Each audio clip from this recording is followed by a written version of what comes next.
நீங்கள் உங்கள் வாழ்க்கையில் எந்த விஷயம் எடுத்தாலும் தோற்று போயிட்டே இருக்கீங்களா? அப்போது அதுக்கு நான் சொல்ல போகிற இந்த 5 விஷயங்கள் தான் காரணமாக இருக்கும்.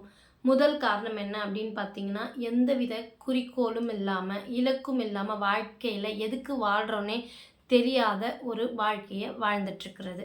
2வது காரணம் என்ன அப்படின்னு பார்த்தீங்கன்னா, சுய ஒழுக்கம். பொதுவாகவே ஒழுக்கம்ன்ற விஷயம் நம்ம செய்கிற ஒவ்வொரு செயலுக்கும் நமக்கு தேவை. ஆனால் அப்படி அந்த செல்ஃப் டிசிப்ளின் நம்ம வாழ்க்கையில் இல்லைன்னா நமக்கு ரொம்ப ரொம்ப கஷ்டம். 3வது விஷயம் என்னன்னு பார்த்தீங்கன்னா, காலம் தாழ்த்துறது. எந்த ஒரு வேலையும் சரியான நேரத்தில் செய்கிறதே இல்லை. அதுக்கு பதில் அந்த விஷயத்த தள்ளி போட்டுட்டே இருப்பீங்க. இது அப்புறம் பண்ணிக்கலாம், அதுக்கப்புறம் பண்ணிக்கலாம் அப்படின்றது. 4வது விஷயம் விடாமுயற்சியின்மை. அதாவது ஒரு விஷயத்த தொடங்கிருவீங்க. அந்த விஷயம் உங்களுக்கு வேணும் அப்படின்னு உங்களுக்கு தெரியும். ஆனால் ஏதோ ஒரு சவால் வருது அப்படின்னா என்ன பண்ணுவீங்க? அந்த வேலையை அப்படியே பாதியிலே விட்டுட்டு வந்துருவீங்க. 5வது மிக முக்கியமான விஷயம், நம்ம எல்லோருமே பண்ண வேண்டிய விஷயம் முடிவெடுக்கிறது. சரியான நேரத்தில், தேவையான இடத்துல அந்த முடிவை எடுக்கணும். அது சரியோ தப்போ அதை பார்த்துக்கலாம் அப்படின்னு இருக்கும். ஆனால் இங்கே பல பேர் முடிவுன்ற ஒரு விஷயத்த எடுக்கிறதே இல்லை.